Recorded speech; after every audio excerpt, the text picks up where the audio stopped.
به هر حال در مورد چیز دیگه ای نیست.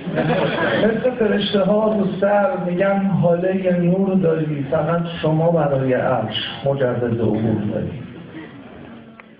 میگن که تا پا میذاری تو شهر و تو کوچه ها، از آسمون هی میریزه ساندیسا و کلوچه ها.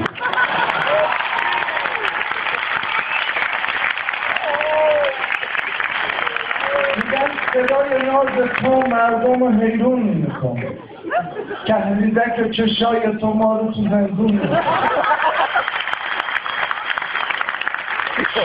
بلند نداری این کوتاه چه چرا؟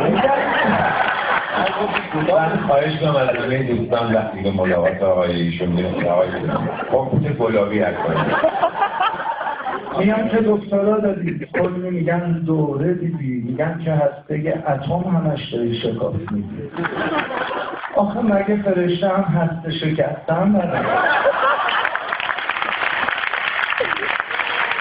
نه آقا چرا بلدی؟ چرا هم هسته را که بشکافی آفتاب بشکافی هم بینه فرشته ای تو اون وسط آخه مگه فرشته هم هسته شکستن بلده؟ نکنه دانشگاه داد اون بالا هم شعبه زد. با چین و ماشین شنیدم دوباره خلوت میکنم، ماهی یه بار روسیه رو به خونه دعوت میکنم.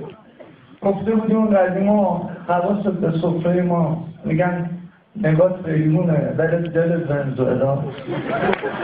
میگن که تو که سفرت همیشه پر از هدیه است، میگن یه پا تو ایرونه یه پای دیگر سوریه هست. میونه راهت نکنه پولا رو دادی به کسی. ما اینجا داریم میمیریم، پس داری به کی میرسی؟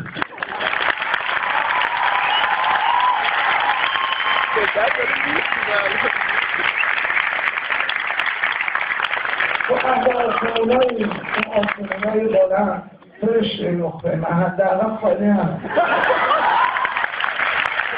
آخه مگه فرشته هم هست شکستن بلده؟ نکنه دانشگاه آزاد اون بالا هم شعبه زد.